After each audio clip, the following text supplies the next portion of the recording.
मैं विष्णु गोपाल, हिंदी अध्यापक, mother Athena school, Badaun. प्यारे बच्चों, आज हम आपकी कक्षा 7 की हिंदी की पाठ्य पुस्तक वसंत का 19वां पाठ आपके सामने लेकर के प्रस्तुत हुए हैं।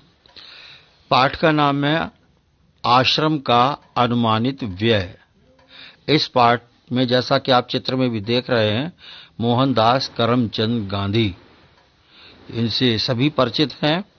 इन्हीं ने अपना आश्रम और उसका अनुमानित व्यय, अनुमानित का मतलब आश्रम को चलाने के लिए एक खर्चा जो होना है, आश्रम में हमें क्या क्या चीज की आवश्यकता पड़ती है, आश्रम के रहने वाले लोगों के लिए, उनके वासियों के लिए एक अनुमान लगाया उन्होंने कि उसको चलाने के लिए हमें किन किन वस्तुओं की आवश्यकता पड़ेगी और कैसे हम उसको खर्च करेंगे, उसका चलाएंगे।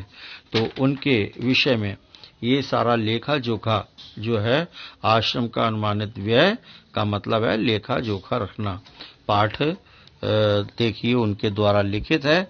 किसी भी संस्था को चलाने के लिए धन की आवश्यकता होती है, हम सब जानते हैं।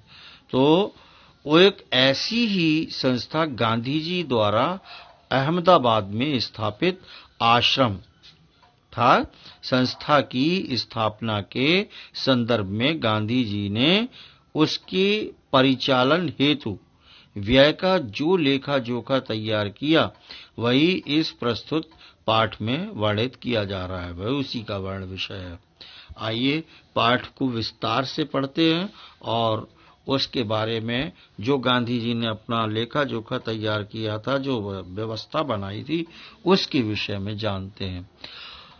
आरंभ में संस्था, ब्रैकेट में लिखा है, आश्रम में 40 लोग होंगे, उनका अनुमान था।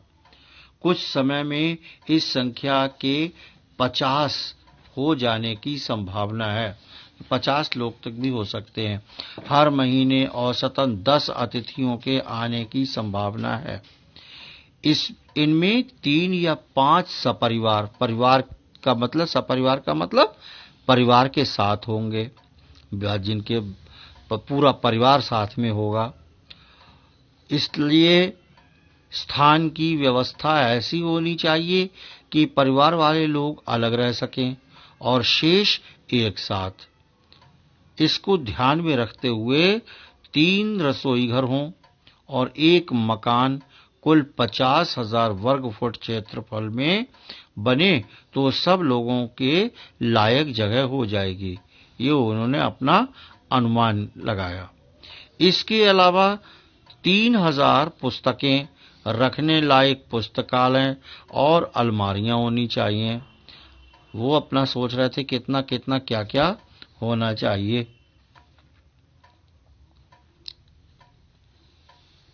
कम से कम 5 एकड़ जमीन खेती करने के लिए चाहिए, जिसमें कम से कम 30 लोग काम कर सकें।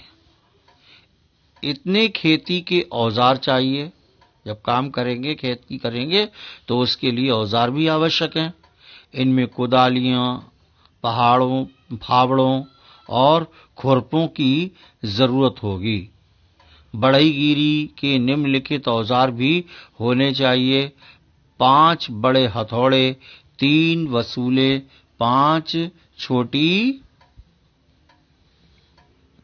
हथौड़ियां, 2 ऐरन, 3 बम, 10 छोटी बड़ी छेनियां, 4 रंदे, 1 सालनी, 4 केतियां, 4 छोटी बड़ी बेधनियां, 4 आरियां, 5 छोटी बड़ी सडासियां, 20 रतल कीलें, छोटी और बड़ी, 1 मोंगरा, हथौड़ी, लकड़ी का हथौड़ा, मोची के औजार।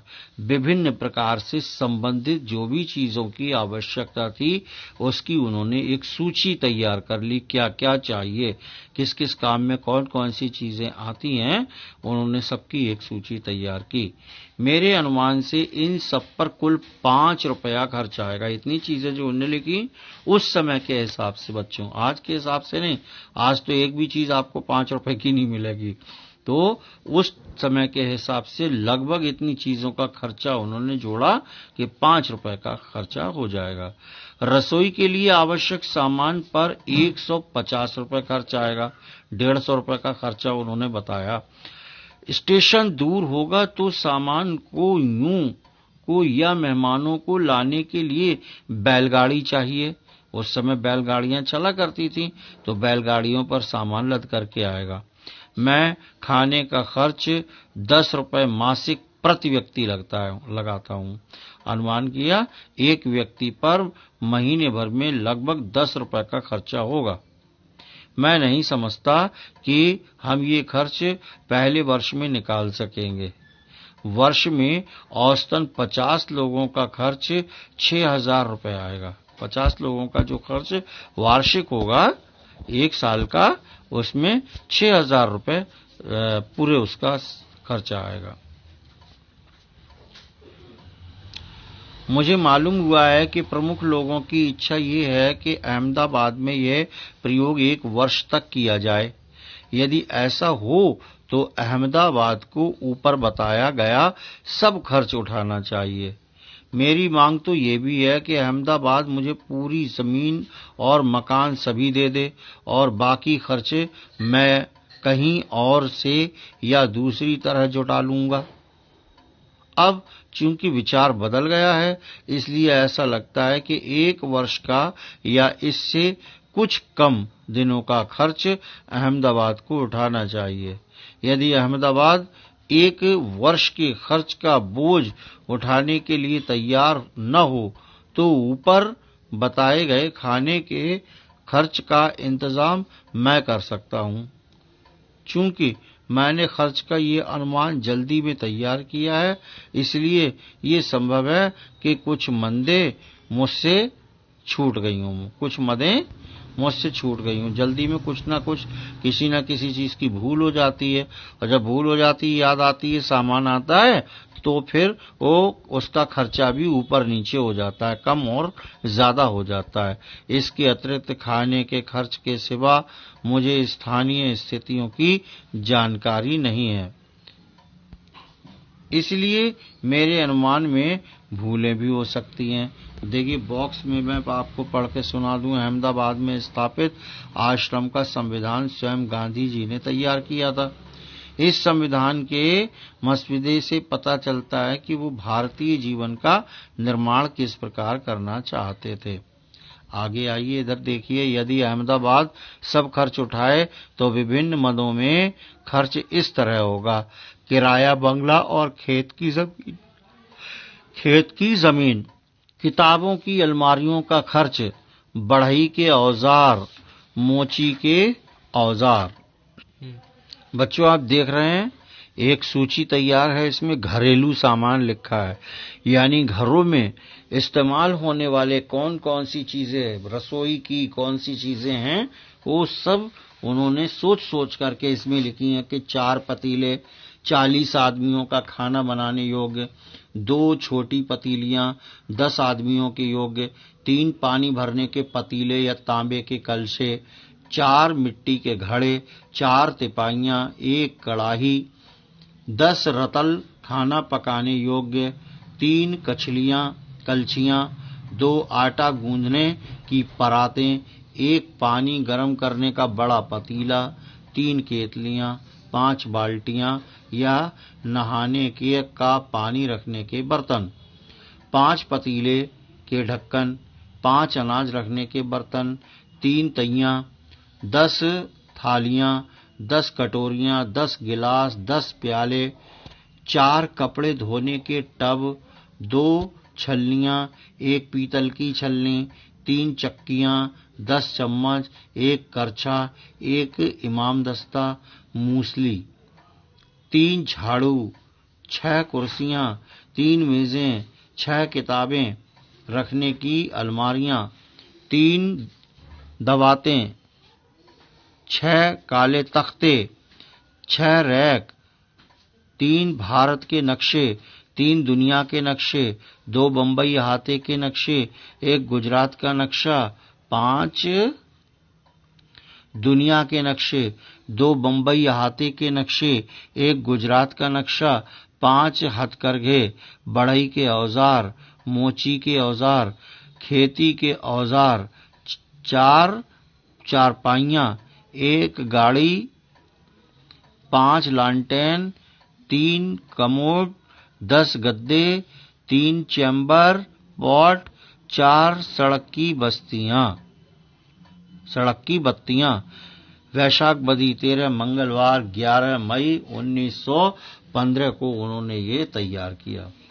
अब लिखा चौके का सामान, ये बताया गया। 1 बैलगाड़ी या घोड़ा गाड़ी ये भी होनी चाहिए सामान के लाने ले जाने के लिए। 1 वर्ष के लिए खाने का खर्च 6,000 रुपया। मेरा ख्याल है कि हमें लोहार और राजमिस्त्री के औजारों की भी जरूरत होगी। दूसरे बहुत से औजार भी चाहिए, किंतु इस हिसाब से मैंने उनका खर्च और शिक्षण संबंधी सामान का खर्च शामिल नहीं किया है। शिक्षण के सामान में 5-6 देशी हथकरघों की आवश्यकता होगी। इस प्रकार से प्यारे बच्चों, मोहनदास करमचंद गांधी का ये आश्रम का अनुमानित व्यय लेखा जोखा नामक पाठ समाप्त हुआ। आइए इस पाठ से संबंधित हम लोग प्रश्नोत्तर देखते हैं।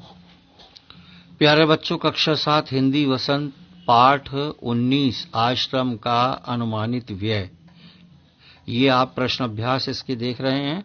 इसका पहला प्रश्न है, हमारे यहाँ बहुत से काम लोग खुद न करके किसी पेशेवर कारीगर से करवाते हैं, लेकिन गांधी जी पेशेवर कारीगरों के उपयोग में आने वाले औजार, छेनी, हथौड़े, बसूल इत्यादि क्यों खरीदना चाहते होंगे?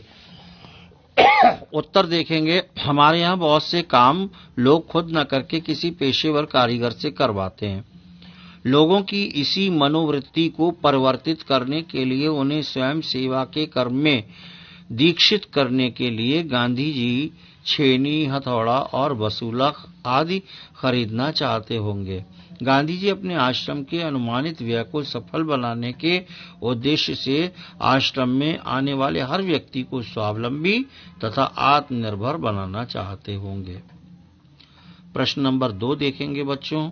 इसमें गांधी जी की जीवनी या उन पर लिखी गई किताबों से उन अंशों को चुनकर लिखिए जिनसे गांधी जी के हिसाब किताब के प्रति उनकी चुस्ती का पता चलता है। गांधी जी समय के बहुत पाबंद थे।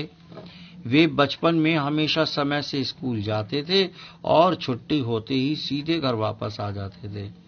वे अपव्ययी थे, अतः वे पैदल यात्रा अधिक करते थे। किताबों के प्रति भी उनकी चुस्ती व फुर्ती का पता चलता है।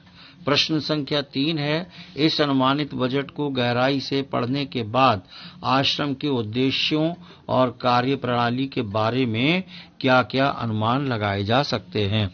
आश्रम के उद्देश्य और कार्य प्रणाली के बारे में निम्नलिखित अनुमान लगाए जा सकते हैं।